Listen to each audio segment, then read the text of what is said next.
Hi friends, welcome to Series Bites. இன்னைக்கு பருப்பு உருண்டை குழம்பு பார்க்கலாம். ஆனால் அதுவும் ஹெல்தியாக கொஞ்சம் வித்தியாசமாக அதுக்கு தேவையான பொருட்கள் பார்க்கலாம். ஃபர்ஸ்ட் அந்த மெயின் இன்க்ரீடியன்ட்ஸ் பார்ப்போம். அதுக்கப்புறமா நான் அதை ஆட் பண்ணுறதை ஒன்று ஒன்று நான் உங்களுக்கு காமிக்கிறேன். வாங்க பார்க்கலாம். இதுக்கு தேவையான பொருட்கள் ஹெல்தியான்னு சொன்னேன் இல்லையா, இதில் நான் முருங்கைக்கீரை ஆட் பண்ணுறேன். அதுக்கப்புறம் இது பச்சை பயிறு ஆட் பண்ணுறேன். அப்புறம் 2 பச்சை மிளகா, தோரம் பருப்பு 1/2 கப்பு, பச்சை பயிறு 1/2 கப்பு, இது 1 கப் ஃபுல்லாக கடலைப்பருப்பு, அதுக்கப்புறம் ஒரு 10-15 சின்ன வெங்காயம். இதுக்கு தேவையான இன்க்ரீடியன்ட்ஸ். இதை நம்ம அரைச்சிக்கலாம். இப்போது இந்த அளவுக்கு அரைச்சிக்கிட்டா இது பாருங்கள், குறைப்பாக அரைச்சிக்கணும். நான் ஒரு பவுலில் மாற்றிக்கிறேன். இப்போது சாப்பர் போர்டில் நம்ம இது சின்ன வெங்காயம், நான் சொன்ன இந்த 2 பச்சை மிளகா, அதுக்கப்புறம் முருங்கைக்கீரையும் போட்டுக்கலாம்.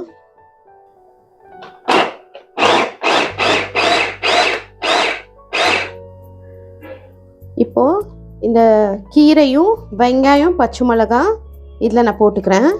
இதில் தேவையான அளவு உப்பு.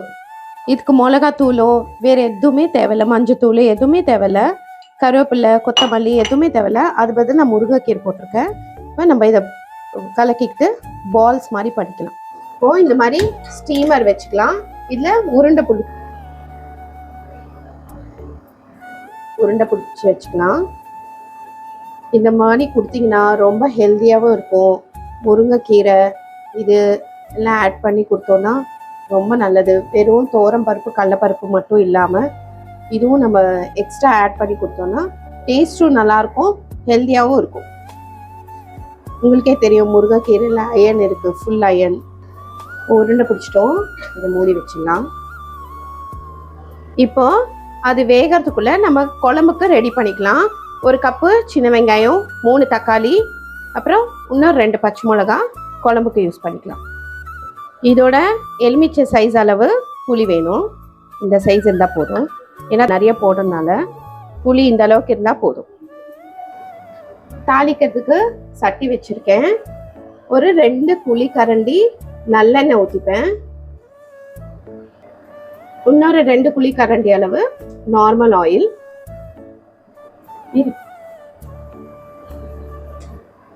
கொஞ்சம் வடகம், உங்களுக்கு தெரியும் இல்லையா வடகம், அந்த வடகம் வந்துட்டு இந்த வடகம் வீடியோ நான் ஒரு நாள் உங்களுக்கு காமிக்கிறேன்.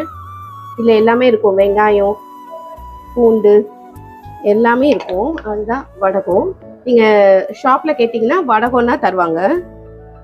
அவங்க வடகம் இல்லைன்றவங்க கடுகு உளுத்தப்பருப்பு ஜீரகம் வெந்தயம் போட்டு தாளிச்சிக்கலாம்.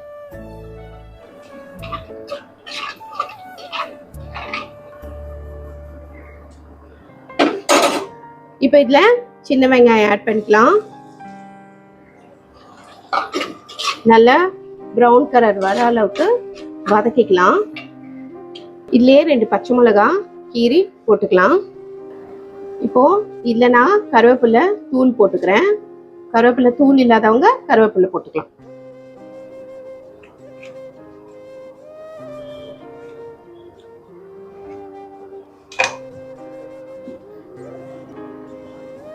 அரைச்ச அந்த 3 தக்காளியை இதில் போட்டுக்கிறேன். போட்டுட்டு இதுவும் நல்லா வதக்கிக்கணும். அந்த ரா ஸ்மெல் போகிற அளவுக்கு வதக்கிக்கணும்.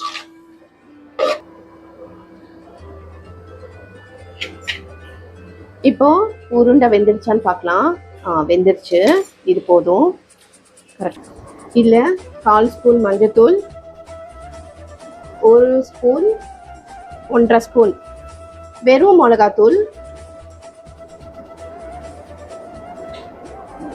3 ஸ்பூனு குழம்பு மிளகாத்தூள். இந்த குழம்பு மிளகாத்தூள் எப்படி பண்ணணுன்றதை நான் உங்களுக்கு காமிக்கிறேன். தனியாத்தூள் 1 ஸ்பூன், ஜீரகத்தூள் 1/2 ஸ்பூன். இதெல்லாமே நல்லா வதக்கிக்கலாம்.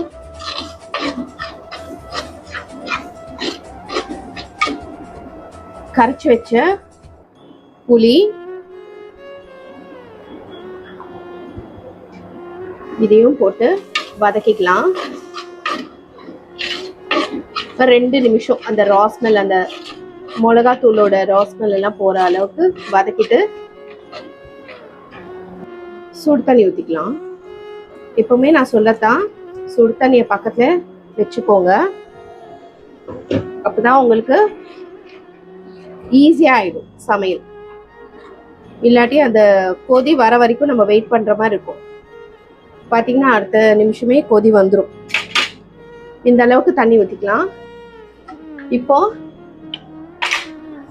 உப்பு, கல்லுப்பு, உங்களுக்கு எவ்வளோ உப்பு தேவைப்படுதோ அவ்வளோ பார்த்து நீங்கள் போட்டுக்கோங்க. அவ்வளோதான்.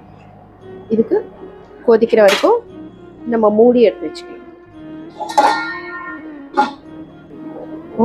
குழம்பு இந்த அளவுக்கு தண்ணியாக தான் இருக்கணும், ஏன்னா இது வந்து ஃபுல்லாக இழுத்துக்கும். இப்போ நம்ம இந்த உருண்டையை போட்டுக்கலாம்.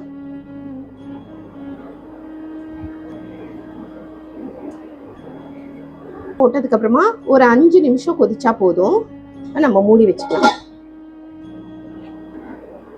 பார்த்துங்க, நல்லா சூப்பராக தலை தலைன்னு உருண்டை குழம்பு ரெடி ஆயிடுச்சு. இப்போ கொத்தமல்லி தூவி இறக்கிக்கலாம். நம்ம இதில் கொத்தமல்லி குழம்புல வந்துட்டு கொத்தமல்லி கருவேப்பிலை போட்டுக்கலாம், ஆனால் அதில் வந்துட்டு தேவைப்படாது. முருங்கைக்கீரை போட்டதுனால அதோட இதுதான் நல்லா. எனக்கு கொஞ்சம் மிஞ்சி போன இதில் வடை சுட்டு சாப்பிட்டா எனக்கு பிடிக்குங்க, அதனால கொஞ்சோண்டு எனக்காக வடைக்கு எடுத்து வச்சுக்கிட்டேன். ஏன் இண்டக்ஷன் ஸ்டவ்வில் சாதம் ஆயிட்டுருக்கு, இந்த பக்கம் குழம்பு கொதிச்சிட்ருக்கு, இந்த பக்கம் நம்ம அப்பளம் சுட்டுக்கலாம். இதுக்கு காம்பினேஷன் வத்தல் சூப்பராக இருக்கும். அப்பளம் அதை நம்ம வறுத்துக்கலாம்.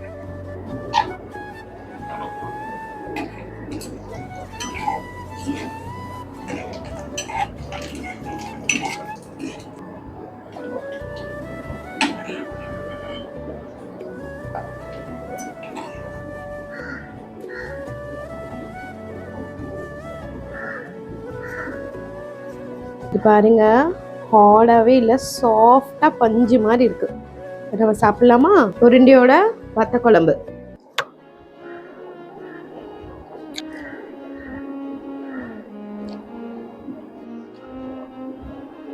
அந்த முருங்கைக்கீரையோட ஃப்ளேவரு, அந்த வடை ஒரு சட்டியில் வச்சுருந்தானே அந்த மீன் குழம்போட நல்ல அந்த டெக்ஸ்சரு செம்மையாக இருக்குங்க, சூப்பராக இருக்குது. Must try.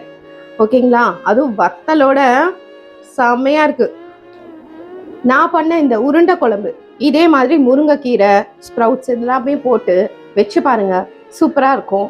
இந்த டிஷ் உங்களுக்கு பிடிச்சிருந்தா லைக் பண்ணுங்கள், ஃப்ரெண்ட்ஸ்க்கெல்லாம் ஷேர் பண்ணுங்கள். அதே மாதிரி எப்படி இருக்குன்னு செஞ்சு பார்த்துட்டு கமெண்ட் பண்ணுங்கள். சீரியஸ் பைட்ஸ் சேனலில் போயிட்டு சப்ஸ்கிரைப் பண்ணுங்கள். அதுக்கப்புறம் மறக்காமல் இந்த குழம்பு பார்க்குற இன்ட்ரெஸ்ட்டில் பெல்லை தட்டுறது மறந்துடாதீங்க, தட்டிட்டு போங்க.